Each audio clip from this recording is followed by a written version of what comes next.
Graças a Deus. Você trouxe a Bíblia, irmão? Maravilha, noite especial de Santa Ceia. Estamos seguindo com aquela série de mensagens, né? As cartas do livro do Apocalipse. Qual é a carta do livro do Apocalipse que nós vamos ler hoje? Você sabe? Semana passada foi Esmirna, né? E hoje qual é a epístola? Qual é a carta que Jesus envia através do apóstolo João? Lembro não, pastor. Pérgamo. Então você vai abrir no livro de Apocalipse, sua Bíblia, capítulo 2.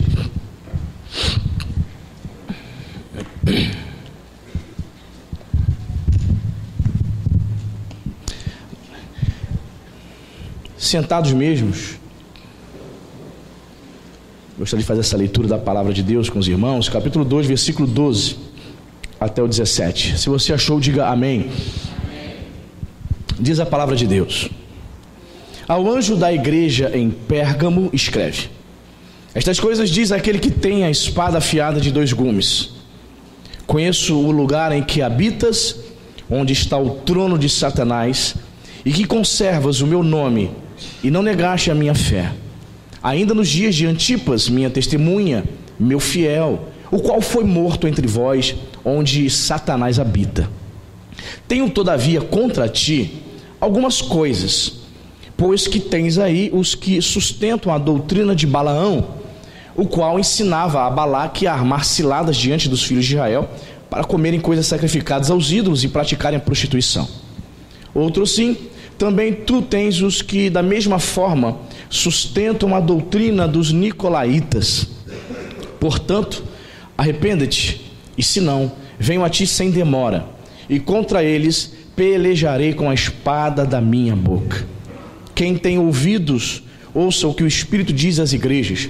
Ao vencedor dar-lhe-ei o maná escondido, bem como lhe darei uma pedrinha branca, e sobre essa pedrinha escrito um nome novo, o qual ninguém conhece, exceto aquele que o recebe. Vamos orar? Espírito Santo de Deus, muito obrigado, Pai, por termos esse privilégio de estarmos, meu Pai, ouvindo a Tua palavra aqui nessa noite. Quantas são as igrejas, meu Pai, espalhadas pelo mundo, igrejas que habitam, residem em países onde há perseguição. Muitos não conseguem sequer se reunirem, Pai, por conta da perseguição, e nós temos aqui esse privilégio nessa noite de estarmos aqui com toda a liberdade para cultuar o Senhor, para ouvir a Tua palavra. Que seja, meu Pai, momentos de enlevo espiritual, de revelação, de graça, de ensinamento, que o Senhor possa falar poderosamente, meu Pai, no coração dessa minha irmã, no coração desse meu irmão, trazendo edificação, Pai. Oro para que tudo que os Teus filhos ouvirem aqui nesta noite, que eles possam colocar em prática nas suas vidas, que eles levem, Senhor, como aprendizado, para que vivam a vida, cristã, a fé cristã, não somente, meu Pai, por 2 horas aqui num culto, mas que eles possam viver a cada dia de suas vidas na presença do Senhor, praticando a Tua palavra. Nos abençoe nesta noite. Dependemos do Senhor, Pai, para ministrar a Tua igreja, ao Teu povo. Usa-me como um instrumento, como um canal de bênção, Senhor. No nome santo de Jesus te pedimos, em nome de Jesus. Amém. Amém? Temos aqui, irmãos, essa terceira carta dentre as 7, para a qual Jesus, ele envia, né, através, né, do apóstolo João. Ele pede para que envie essas cartas às igrejas da Ásia Menor, que compreendia Éfeso, Esmirna, Pérgamo, Tiatira, Sardes, Laodiceia, Filadélfia, né? E estamos hoje pregando essa terceira parte, a carta à igreja de Pérgamo. Pérgamo, irmãos, a palavra Pérgamo, o nome da cidade, significa fortaleza ou cidadela. Ela ficava situada a 80 quilômetros ao norte de Esmirna, mais ou menos próximo, né? 80 quilômetros, como se fosse daqui até Niterói, mais ou menos, não é isso? Uma média. Ficava assim, para as pessoas que faziam naquela época viagens, né, carruagem, de cavalo, de camelo, demorava bastante. Carro é rápido, né? Ficava assim, até próximo, digamos, da igreja de Esmirna, ok? E ela foi construída, essa cidade de Pérgamo, ela foi construída numa montanha de aproximadamente 300 metros, um pequeno monte, 300 metros de altitude, no amplo planalto, cerca de 36 quilômetros do mar Egeu, ali próximo ali da Grécia, né, da Macedônia. Chama-se hoje, ela tem outro nome, né? Não se chama mais Pérgamo. Hoje essa cidade existe até hoje, lá na Ásia Menor, chama-se Bergama, né? Ela, naquele tempo, no primeiro século, ela era famosa por ser um centro do culto ao imperador. Naquela época o imperador era Domiciano, foi um imperador muito perverso, ele mandou matar muito crente. Foi ele que mandou o apóstolo João para a prisão na ilha de Patmos, né? Matou crente aberto. Ele impôs uma grande perseguição aos cristãos ali no final do primeiro século, né? E nessa cidade de Pérgamo havia o culto ao imperador, né? Por exemplo, no ano 29 a.C. foi construído um templo em honra ao imperador. As pessoas queriam honrar, adorar o imperador, elas se dirigiam para esse templo que foi construído para honrá-lo. Olha só. E também é interessante, também nessa cidade havia um templo, olha só que interessante, havia um templo construído em honra a um deus grego chamado Esculápio. Quantos já ouviram esse deus Esculápio? Para quem não sabe, o deus Esculápio ele era representado por uma haste envolvida por 2 serpentes, que é o símbolo da medicina. Por quê, pastor? Porque eles acreditavam que este era o deus da cura. Quando a pessoa ficava doente, as pessoas iam para esse templo, acreditavam que honrando, oferecendo sacrifícios ao deus Esculápio, elas ficariam curadas. Daí essa questão da mitologia grega. O símbolo da medicina, não sei se você já reparou, quem é da área de saúde aí? Já repararam? Já repararam? Uma haste envolvida por 2 serpentes?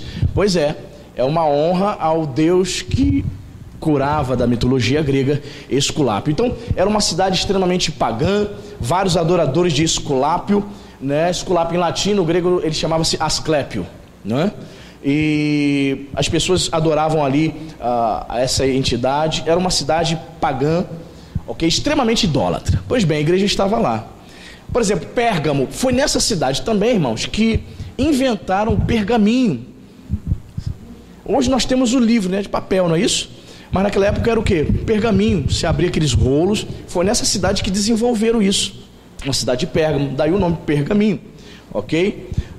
Também ela possuía nessa cidade, estou dizendo aqui nessa introdução a importância dessa cidade, né? Ela tinha uma biblioteca gigante nessa cidade, uma biblioteca tão importante quanto a biblioteca lá de Alexandria no Egito.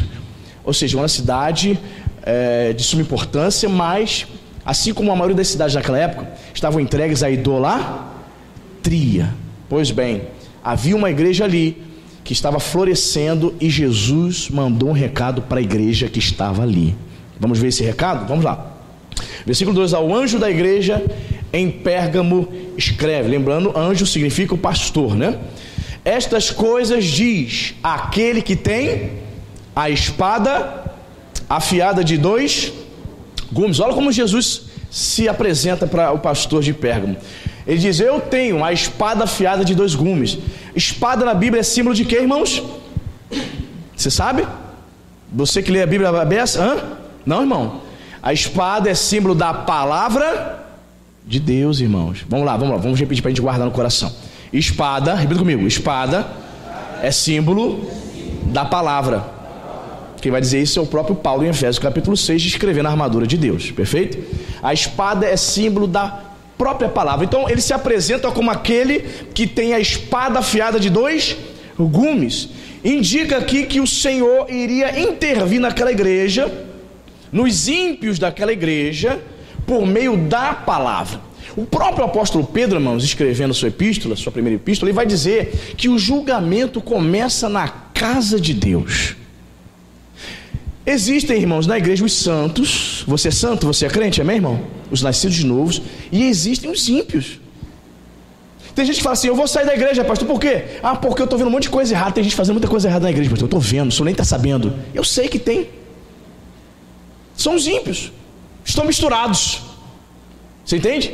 Estão misturados, infelizmente, dando escândalo. Mas eu quero dizer para você que o Senhor Jesus se apresenta para a igreja como aquele que tem a espada. Ele vai trazer julgamento. Querido, tem pessoas que estão fazendo as coisas erradas dentro da igreja, estão trazendo escândalo, fazendo o escarcéu. Saiba que tais pessoas sofrerão juízo da parte de Deus, amém, irmão? O Senhor Jesus está vendo tudo isso.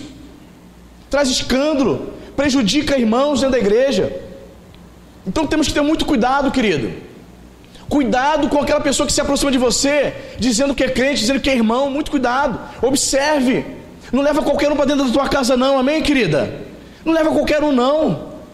A nossa casa é um lugar sagrado, meu irmão. Só vai entrar pessoas que você estime, que você confia. Amém, querida? Não deixa não. Deixa não, querida. Olha, meu Deus do céu, ímpios. Jesus se apresenta para a igreja de Pérgamo dizendo: eu sou aquele que tem a espada de 2 gumes. Eu vou trazer juízo baseado na palavra para os ímpios dessa igreja. Eu vou intervir. O Senhor Jesus, Ele tem cuidado da igreja, amém, querido? Mas ai daquele que trouxer escândalo. Ai daquele que tentar fazer a casa de Deus de bagunça, tentar trazer divisão, fofoca, problemas para a casa de Deus. Sempre é bom, já falei isso aqui, vou falar de novo. Talvez você não tenha ouvido. Irmão, em nome de Jesus, não empresta dinheiro para ninguém. Vou falar de novo. Estou falando de pessoas da igreja. Não empresta dinheiro.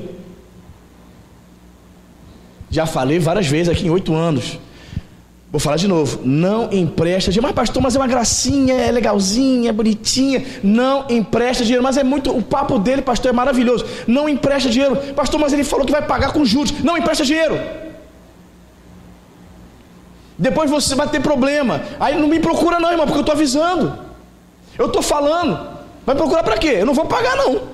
Eu que vou pagar? Não tenho culpa não, irmão. Eu estou falando que não é para você ceder. Não, pastor, é que a irmã me pediu para ir lá na loja de Marisa. Tem Marisa aqui? Tem? Ela viu uma bolsa lá chique, hein? Ela viu, pastor, uma rasteirinha. Ó, tá promoção, coisa linda. Ela falou que ia comprar para parcelar 12 vezes sem juros no meu cartão. Eu vou lá passar. Passa para tu ver, para ver se tu não vai pagar. Tu vai pagar. E detalhe, fica com mágoa no coração não, tá? Quando você emprestar dinheiro, passar cartão para os outros e a pessoa não pagar, fica não. Quem mandou emprestar? Quem mandou pagar, querido? Já falei tantas vezes aqui, fique atento. Porque às vezes a pessoa está dentro da igreja, mas não está com o teu pensamento. O teu pensamento é de paz, amém? O teu pensamento é bom. Mas às vezes a pessoa está com malícia, está querendo te dar a volta, está querendo te prejudicar. Não empreste, querido. Vou falar de novo, não empreste. Não deixe qualquer pessoa entrar dentro da tua casa, amém, querido? Presta atenção. Nós muitas vezes, por carência, né? Ah, pastor, hoje eu sou crente, as amizades são os irmãos da igreja, pastor. E agora? Não tem mais amigos, perdi os amigos. Eu estou levando todo mundo lá para casa. Mesmo assim, cuidado, minha irmã. Cuidado, querida. Estou falando mais uma vez. Estou falando porque a gente sabe de algumas questões aí que não têm sido legais. As pessoas que estão envolvidas sabem o que eu estou falando, estão aqui presentes. E eu falei já de você que está ouvindo aqui, eu já falei aqui de púlpito várias vezes e você ouviu. E você caiu de novo. Você está entendendo, meu irmão? Muito cuidado. Os ímpios estão misturados. São pessoas sem compromisso com Deus, com conversa fiada, conversa mole, adentrando tua casa, querendo saber da tua vida, para te dar o golpe, irmão. Cuidado com os falsos irmãos, amém, igreja? Para essas pessoas, a palavra de Jesus aqui, ó: eis que virei, vou intervir com a espada de 2 gumes. Essas pessoas serão julgadas pela palavra, amém, querido? Essas pessoas, infelizmente, estão cavando a sua própria cova espiritual. Infelizmente. Segundo versículo aqui, o versículo 13, olha o que Jesus vai dizer: conheço o lugar em que habitas, onde está o trono de Satanás. Meu Deus do céu. Por que Jesus fala isso para eles, irmãos? Ali, como eu disse para você, era o centro da adoração pagã. Adorava-se o imperador, adorava-se esse deus Esculápio, o deus da cura, que era um demônio na verdade. Então Jesus sabia que o ambiente que eles estavam era um ambiente pesado. Tinha uma igreja de Nova Vida, irmãos, lá no Rio Grande do Sul. Certo pastor, ele me passou isso. Hoje em dia, me parece que não está ligado ao conselho essa igreja, né? Lá na cidade de Rio Grande, o pastor falou que lá é uma cidade muito satanista, muitos bruxos. Lá eles se reúnem os bruxos para fazerem trabalhos de magia negra, coisa pesada. O pastor falou que ficava pregando, irmãos, assim, e lá na porta da igreja os bruxos faziam assim, ó. se reunir na frente da igreja fazendo desconjuro, jogando maldição para os crentes. Coisa pesadíssima. Lugar onde está o trono de Satanás. Existem lugares realmente pesados, um peso espiritual. Então a igreja ali, ela está num ambiente onde ela está batendo de frente com Satanás. E ali em Pérgamo era assim. Era assim. Jesus falou: eu sei, eu conheço o lugar em que tu habitas, onde está o trono de Satanás, e que conservas o meu nome e não negaste a minha fé. Queridos, talvez você esteja aqui e onde você mora, onde você trabalha, seja um lugar pesado. Você já trabalhou assim? Ou já morou num lugar pesado? Já? Pastor, a vizinhança, meu Deus do céu. Pastor, ambiente de trabalho, olha, muita gente que serve a Satanás, pessoas bruxas, macumbeiros. Deus que me perdoa, um ambiente pesado. O Senhor Jesus sabe aonde você está. E Ele elogia o crente que não nega a fé. Aquela igreja estava num lugar horrível, onde Satanás estava trabalhando. Mas Jesus, ele começa a elogiar essa igreja, dizendo: eu sei, Pérgamo, que vocês não negaram a fé. Vocês conservam ainda o meu nome, mesmo no lugar pesadíssimo. Eu não sei onde você trabalha, é um lugar pesado? A maioria é incrédula, a maioria de pessoas que não servem a Deus? Não sei, talvez seja. Mas eu quero dizer para você, querido, o Senhor conhece a tua fidelidade, amém? Não negue o nome do Senhor. Não desista de dar testemunho, ainda que tentem calar você. Já falei aqui, já trabalhei num lugar há quase 20 anos atrás, onde comigo eram 7 homens, lá em Copacabana. 7 homens comigo. Na segunda-feira, o único assunto da segunda-feira, toda semana, irmãos, o negócio era tenso. O único assunto era o que eles fizeram, para onde eles saíram com as suas respectivas amantes. Todos tinham amantes, todos. Cada um dizia para onde foi, qual motel que foi. Eu ali naquele ambiente não poderia me afastar muito, tinha que estar ali, próximo do gerente. E às vezes eu tentava falar de Jesus, tentava cortar aquele assunto. Ele falava: não, a gente quer saber de igreja não. Para, a gente quer saber de igreja não. Um lugar pesado, irmãos. Só promiscuidade, só falava-se de pecado. Foi um tempo muito difícil, mas não neguei a fé, amém, irmão? Em nenhum momento eu desisti, eu não olhei para trás. Jesus está falando para você: não importa onde você esteja, não importa onde você habite, não importa onde você esteja trabalhando, permaneça fiel ao Senhor, amém? Não negue a fé. E veja só o que Jesus está dizendo acerca da igreja de Pérgamo: conheço o lugar em que habitas, onde está o trono de Satanás, e que conservas o meu nome, e não negaste a minha fé. Ainda nos dias de Antipas, minha testemunha, meu fiel, o qual foi morto entre vós, onde Satanás habita. Sabe quem era Antipas, irmãos? Antipas foi, segundo a tradição, segundo a história da igreja, Antipas foi um pastor, foi pastor de Pérgamo. Sabe como que ele foi morto, irmãos, por causa da fé? A tradição diz que Antipas, esse pastor de Pérgamo, ele foi morto assim. Pegaram ele foi preso, pegaram um bezerro, um boi de metal, uma estátua. Imaginou um boi de metal, uma estátua oca? Pois bem, botaram Antipas, o pastor Antipas, dentro desse boi de metal e começaram a assá-lo vivo. Pastor Antipas, por causa de Jesus, por causa da fé, ele foi morto, assado, cozido dentro de um boi de metal. Foi assim que ele morreu. Então Jesus tinha recebido a alma de Antipas, amém? Ele tinha percebido o quanto o pastor Antipas tinha sido fiel. Ele faz essa declaração aqui e elogia Antipas. Antipas, minha testemunha, o meu fiel, o qual foi morto entre vós, onde Satanás habita. É interessante isso, né? Jesus tinha o poder de livrar o pastor Antipas, sim ou não? Mas por que não livrou, né? Por que não livrou? Você para pensar sobre essas coisas? Senhor, pastor, muitas vezes eu vivo certos problemas, certas situações, eu fico pensando: Senhor, por que o Senhor não me livra desse problema? O Senhor está deixando. Queridos, existem propósitos eternos que muitas vezes nós não conseguimos entender, foge da nossa compreensão. Propósitos eternos que fogem.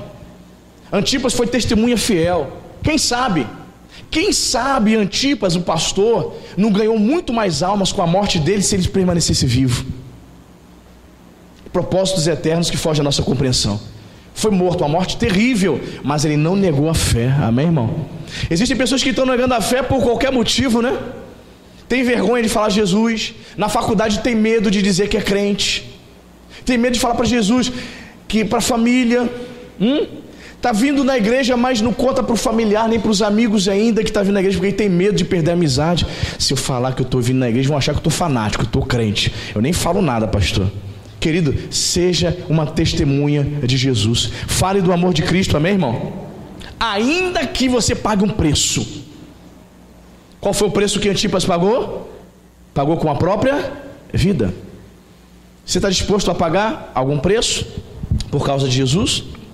Só quem ama Jesus, irmãos, só quem ama Jesus vai pagar o preço, muitas vezes de ser humilhado, de ser escarnecido, de ser zombado, vai pagar o preço de perder a amizade. Quantas amizades você que é fiel já perdeu, não é isso? Pois bem, mas vale a pena, amém, querido? Vale a pena ser fiel a Cristo Jesus. E Antipas, o pastor que recebe esse elogio do mestre. Verso 44, verso 14, melhor dizendo, nós vemos aqui a primeira censura de Jesus à igreja de Pérgamo. Vejam o que Jesus fala: tenho todavia contra ti algumas coisas, pois que tens aí os que sustentam a doutrina de Balaão, o qual ensinava Balaque a armar ciladas diante dos filhos de Israel para comerem coisas sacrificadas aos ídolos e praticarem a prostituição. Quem foi Balaão, pastor? Balaão é o profeta mercenário lá de Números, lá do Antigo Testamento, Números capítulo 31. Ele recebeu a incumbência de amaldiçoar o povo de Deus, só que ele não consegue amaldiçoar, ele recebeu dinheiro, por isso que ele é conhecido como profeta mercenário. Balaão recebe um dinheiro para amaldiçoar o povo de Israel, e ele percebe que não consegue, porque havia proteção do Senhor na vida do povo de Deus. Então o que ele faz? Não podendo amaldiçoar o povo de Deus, ele coloca armadilhas. Ele tenta usar mulheres para seduzir os homens de Israel, para comerem comidas sacrificadas aos ídolos e para se prostituírem, isso aí, praticarem sexo ilícito. Eles conseguiram, Balaão conseguiu fazer com que muitos israelitas caíssem na fé, fossem infiéis ao Senhor, levando-os a comerem comidas sacrificadas a outros deuses e a se prostituírem. E veja o que Jesus está dizendo, meu irmão, para a igreja de Pérgamo: eis que tens alguns aí, não eram todos. É engraçado isso, né? Graças a Deus, não são todos que estão corrompidos. Tem os fiéis, mas às vezes numa igreja tem alguns, e ele fala: tens alguns aí, pastor, anjo da igreja, que estão sustentando essa doutrina, estão ensinando, você nem está sabendo, mas eles em off, nos bastidores, no zap, no privado um do outro, estão tentando corromper a fé, a fidelidade. Estão dizendo que tem nada a ver ter duas mulheres na rua. Estão ensinando que não tem nada a ver casal de namorado e noivo fazer sexo antes do casamento, tem nada a ver. O importante é o amor, pastor. Fornicação é pecado, irmão. Pastor, não tem nada a ver eu ficar na webcam vendo a mulherada, sabe, vendo as mulheres fazendo striptease, namoro virtual. Pastor, não há contato, é só no visual. Querido, é pecado da mesma forma, amém, querido? Não tente se enganar. Então tem gente que ensina isso, não tem nada a ver. Você pode mandar nudes um para o outro. Estava pregando para o jovem falando sobre isso, que entre os jovens, não é só entre os jovens não, às vezes turma aí carcaçada, uma carcaça de 40, 50 anos fazendo isso, mandando nudes um para o outro. Cuidado, isto é imoralidade, isso é pecado. E ainda você vai ver pessoas que se dizem crentes dizendo que tem nada a ver. Tem sim. Balaão foi um profeta que levou os israelitas a cair na prostituição. Pois bem, haviam pessoas que estavam fazendo a mesma coisa na igreja de Pérgamo. E hoje, irmãos, tem gente que, meu Deus do céu, hoje já não tem casamento gay entre nas igrejas? Quem sabia disso? Casamento gay? Pelo amor de Deus, irmão. Imagina um pastor: eu vos declaro marido. Pode o noivo beijar o noivo? Que isso, irmão? Você sabe que existe um projeto de lei que, se o pastor impedir, se passarem, né? Espero que não passe essa lei. Se o pastor não fizer o casamento de homem com homem, mulher com mulher, esse pastor pode ser preso. Ou se o pastor pregar contra a imoralidade, contra o homossexualismo, masculino ou feminino, o pastor pode ser preso. E espero que não passe, senão, irmão, Cíntia, vai me visitar na cadeia? Cadê? Que eu não vou deixar de falar, irmão. Nós filmamos as mensagens e está exposto na internet. Se alguém denunciar pregando contra a imoralidade, não posso deixar de falar, meu irmão. Infelizmente muitos pastores já caíram. Pastores falando que não tem nada a ver. Você viu o caso ano passado daquele pastor maluco, endemoniado, que estuprou o próprio enteado, 2 anos, matou, tacou fogo. Você viu aquela... Meu Deus do céu. Aí, irmão, o pessoal na internet detetive da internet, é demais, irmão. O pessoal começou a caçar, puxar mensagem, ele pregando meses antes, anos antes do ocorrido. O pessoal começou a puxar. Aí eu vi um vídeo dele pregando na igreja dele, ele trazendo uma palavra, ao invés de marretar contra o pecado, ele como que estivesse assim tentando aprovar ou passar a mão na cabeça de quem tem problema com pedofilia. Ele estava pregando sobre pedofilia. Quem viu esse vídeo? Viu? Sem vergonha, estuprava o enteado 2 anos, ainda tacou fogo para dizer que houve um incêndio. Meu Deus do céu, os camaradas endemoniados, mas todo estiloso, não tu viu como que ele pregava?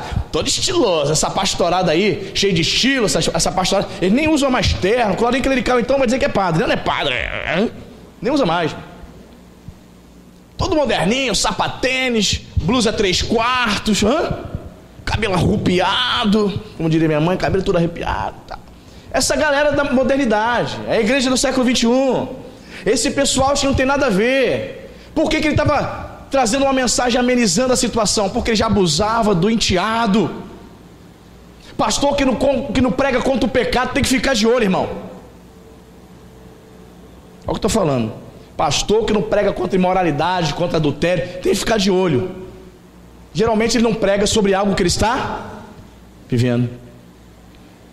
Então, queridos, casamento gay, pastor aprovando casamento gay, pastor falando que não tem nada a ver, imoralidade, cuidado, querido. Eu, aqui no Rio de Janeiro, já fiquei sabendo, obviamente eu não vou dizer onde, de igrejas que faz culto de casais.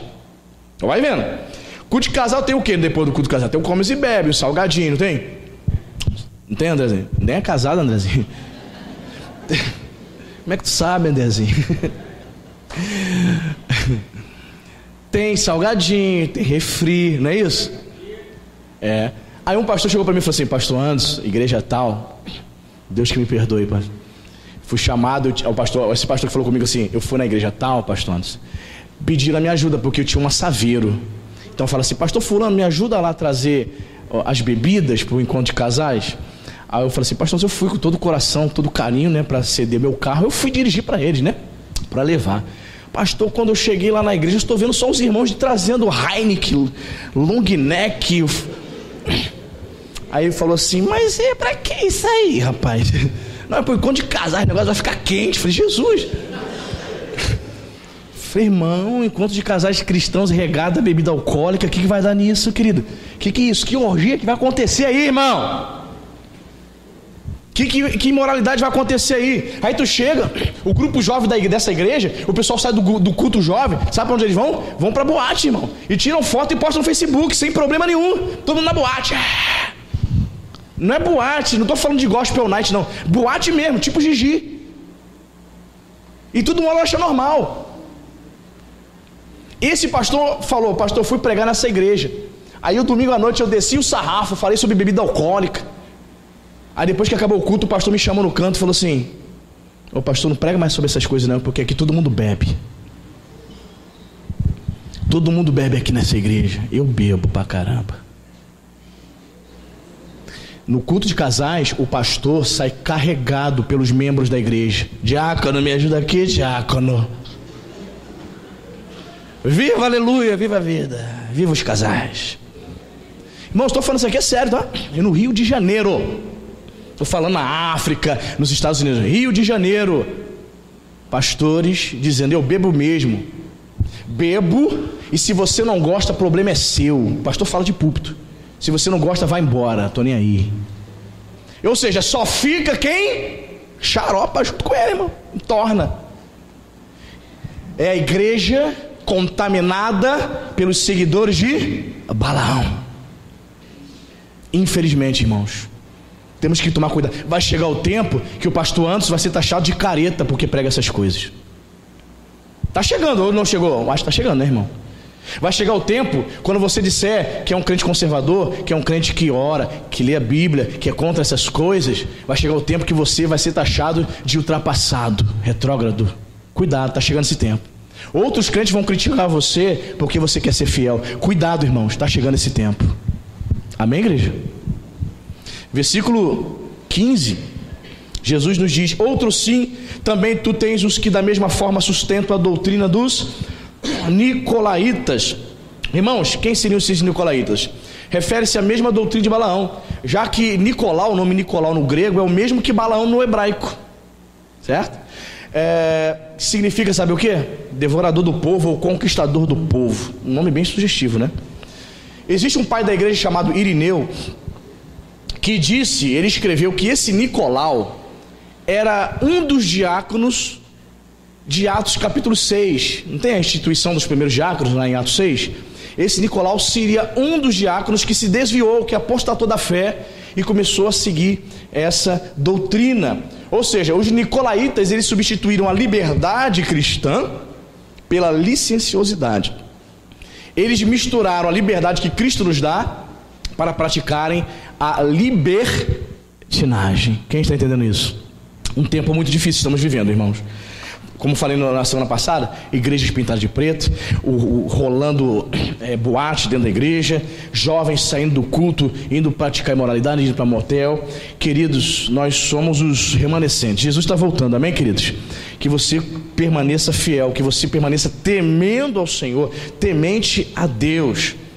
Verso 16, Jesus vai dizer para essa igreja: portanto, arrependa-te, senão eu venho a ti sem demora, e contra eles elejarei com a espada da minha boca. Jesus está dizendo: se vocês não se arrependerem, o pessoal aí que está sustentando essa imoralidade aí, fala para eles, pastor, se eles não se arrependerem, eu virei trazer juízo. O próprio Jesus iria intervir na igreja, irmão. Irmãos, uma coisa é o pastor chegar e chamar a tua atenção, se você estiver se comportando mal na igreja. Mas outra coisa é Jesus vir até você. Como é que Jesus traz juízo para uma pessoa que não quer se arrepender? Como é que Jesus traz juízo? Eu não vou nem aqui especular. Mas coisa boa não é. Não quis mudar, não quis se arrepender, não quis mudar a mente, porque arrependimento fala sobre mudança de mente. Quando eu mudo a mente, eu mudo meu comportamento. Que coisa, né, irmão? Se vocês não se arrependerem, eu venho a ti sem demora. O juízo virá rápido, irmão. Aí, muitas pessoas não sabem porque estão se sentindo infelizes dentro da igreja. Agora você está suspeitando porque você está ouvindo direto notícias: morre mais um crente missionário, pastor Bererê, suicidou-se. Mais uma irmã tentou cometer suicídio. Eu ouvi uma notícia essa semana: irmã se suicida porque os irmãos falavam mal dela na igreja, não suportou. A pessoa não suporta, né? Aí a gente não sabe, a gente vê a notícia e a gente fica: tá vendo, dentro da igreja só tem falso. Mas a gente não sabe o histórico, né? O que aconteceu, né? Com essas irmãzinhas, né? Pois bem, queridos, juízo de Deus. Aí você vai perceber também que pessoas que não querem se arrepender, elas estão dentro da igreja, mas elas estão mortas espiritualmente. Elas não têm nenhum prazer de estar na casa de Deus. Elas o tempo todo olham, ela faz assim, ó, ela faz até assim, tipo Spectrum Man, ela olha o relógio para ver se está na hora de ir embora.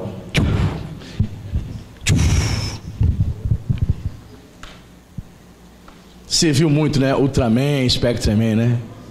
Tá na Netflix, né? Ultraman.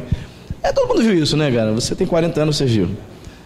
Pois bem, parece dar o Spectrum Man. Aí tá vendo a hora. Será que já deu a hora? Vai, Andrezinho. Pois bem, a pessoa está morta espiritualmente, ela não tem prazer de estar na casa de Deus, ela não ora, não busca Deus, não medita nas escrituras.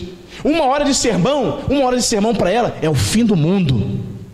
Certa vez eu preguei em determinada igreja, fui convidado para pregar numa igreja, aniversário da igreja, fui lá para o Rio pregar. E eu preguei aqui, irmãos, 1 hora, como eu prego. rapaz, você acredita que eu fui repreendido por um irmão? O irmão veio até mim, conhecido meu. Aí ele chegou até mim, não é possível que você pregou 1 hora, cara, não é possível. E me chamou a atenção. Tipo assim, você não poderia ter pregado 1 hora. Que absurdo. Querido Jonathan Edwards, John Wesley pregavam 3 horas, 4 horas sem parar. Ninguém levantava para ir ao banheiro, ninguém piscava, todo mundo só se alimentando da palavra. Hoje a gente prega 1 hora os crentes. Meu Deus, vai acabar não? Querido, será realmente que você é crente? Será que você tem prazer de estar na casa de Deus? Será que o teu prazer está associado às coisas do Senhor, querido? Se não houver arrependimento, Jesus traz juízo para essas pessoas.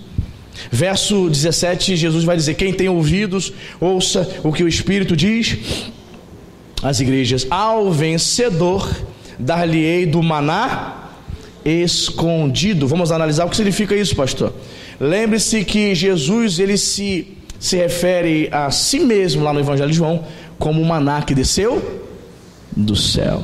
Então o maná aqui representa o próprio Cristo, o próprio Senhor Jesus, trazendo ou sendo alimento espiritual para o crente, amém? O maná é uma referência do próprio Cristo que sustenta o fiel, ok? Aí ele vai dizer: dar-lhe-ei do maná escondido, bem como lhe darei repita comigo, uma pedrinha branca. É por isso que é importante você estudar a cultura, né? Da cultura bíblica. Pastor, o que significa isso? Vai dar uma pedrinha branca? Para que uma pedrinha branca? Para que eu quero pedra branca? Para colocar no meu aquário? Não. Pedrinha branca, irmãos, naquele tempo, ela era usada como um voto para absolver um réu. Por exemplo, você cometeu um crime, aí você ia para julgamento. Se você fosse absolvido, você recebia uma pedrinha branca. Se você fosse condenado, você recebia uma pedrinha preta. Então Jesus aqui está fazendo uma metáfora da cultura da época, dizendo que nós receberíamos uma pedrinha branca. Aquele que vencer, né, ele seria absolvido, ele teria o que? Acesso à eternidade para viver com Deus.